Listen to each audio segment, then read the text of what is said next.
Corona virus पूरे विश्व में एक महामारी के रूप में बनकर उभरा है। भारत में पॉजिटिव केस के आंकड़े तेजी से बढ़ रहे हैं, लेकिन देश में प्रधानमंत्री से लेकर आम नागरिक तक कोरोना वॉरियर्स बनकर उभरे चिकित्सा कर्मियों, जिसमें खास तौर पर पैरामेडिकल स्टाफ, नर्सेज को पूरा सम्मान दे रहे हैं। लेकिन जमीनी हकीकत कुछ और ही बयां करती है।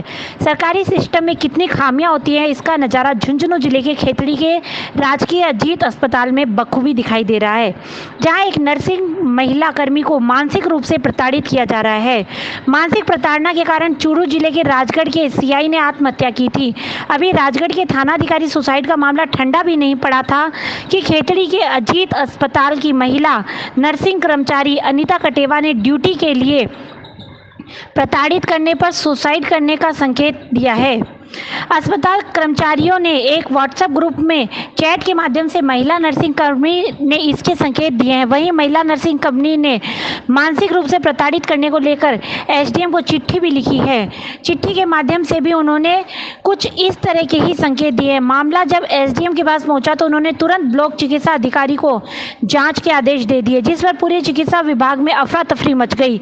महिला नर्सिंग कर्मी अनीता कटेवा ने बताया कि अस्पताल के चिकित्सा प्रभारी संजय सैनी को 3 बार लिखित में शिकायत देने के बावजूद मेरे से बार-बार बिना नियम कायदों के रात्रिकालीन ड्यूटी करवाई जाती है।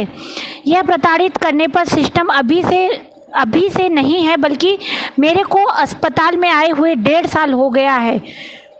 तब से मेरे 6 माह की बच्ची थी, उस समय भी नियम कानून कायदों को ताक पर रखकर मेरे से रात्रिकालीन ड्यूटी करवाई जाती थी। बच्ची को मरीजों की गोद में देकर फिर मरीजों का उपचार करती थी, लेकिन मैं चुपचाप प्रताड़ना सहन करती रही। लेकिन अब अति ज़्यादा होने पर मैं मानसिक रूप से परेशान हूँ। इस परेशानी में मैं कुछ भी कर सकती हूँ। इस बात का उसने देश की सेवा में कार्यरत आर्मी श्रीनगर में कार्यरत अपने पति को भी बताई, तो उन्होंने भी समझाया और आने की बात कही, लेकिन लॉकडाउन लगे होने की वजह से वह आ नहीं पा रहे हैं। जब मामला तूल पकड़ा तो आनन फानन में प्रशासन व चिकित्सा विभाग ने नर्सिंग कर्मी की बात की, लेकिन उसने कहीं नहीं बताया कि प्रभारी को कहने के बावजूद भी मेरे को प्रताड़ित किया जाता है। मीडिया ने भी बखूबी अपनी भूमिका निभाई। जो ही मामले की जानकारी मिली, रविवार रात को ही नर्सिंग कर्मी के पास पहुंचकर उसको इस तरह का कार्य नहीं करने के लिए कहा तथा उनको पूरा न्याय दिलाने का विश्वास दिलाया। मीडिया को भी उन्होंने अपनी पीड़ा बताई। उसने बताया कि मेरे साथ ही ऐसा क्यों हो रहा है। अनेक कर्मचारी किसी मंत्री या कार्यकर्ता का दबाव बनाकर अपनी ड्यूटी को हटवा लेते हैं। मेरी कोई सिफारिश नहीं है तो मेरे को प्रताड़ित किया जाता है।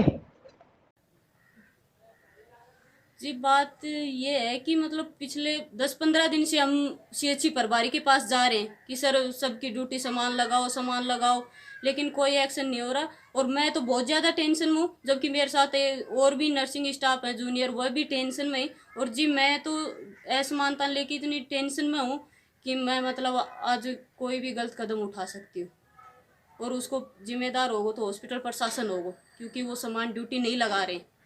मेरी आज 17 महीने की बच्ची है, जब वो 4.5 महीने की थी तब मैंने हॉस्पिटल ज्वाइन किया था, और जब से मैं नाइट ड्यूटी कर रही हूँ। जबकि मैं जहाँ पीछे ड्यूटी करके आई उसमें यह है कि आप 9 महीने तक बच्चे की फीड करवाना होता है, और जब तक आप नाइट नहीं कर सकते।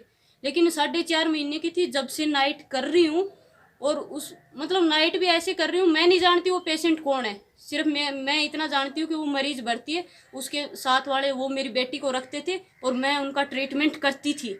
मैंने मेरी ड्यूटी इतनी जिम्मेदारी से निभाई है। लेकिन अब तो इतनी अति हो चुकी है यहाँ पे, मतलब दबने की, या मानसिक रूप से इतने परेशान हो चुके हैं कि हम शायद कोई मरीज को भी गलत कुछ हो सकता है, क्योंकि हम मेंटली बहुत प्रेशर में है। हमें नहीं समझ में आता कि मतलब हमें क्या करना चाहिए। हम जहाँ भी जाते हैं हमें कोई मतलब वो नहीं होता। हम बीसीएमओ सर के पास भी परसों गए थे, और हमने सीएचसी प्रभारी को 15 दिन पहले भी अवगत करवा दिया था। अब नाइट ड्यूटी को लेके मैं 3 दिन से उनको फिर से अवगत करवा रही हूँ, और फिर भी कोई सोल्यूशन को नहीं हो रहा। मामला ये है कि जो नर्सिंग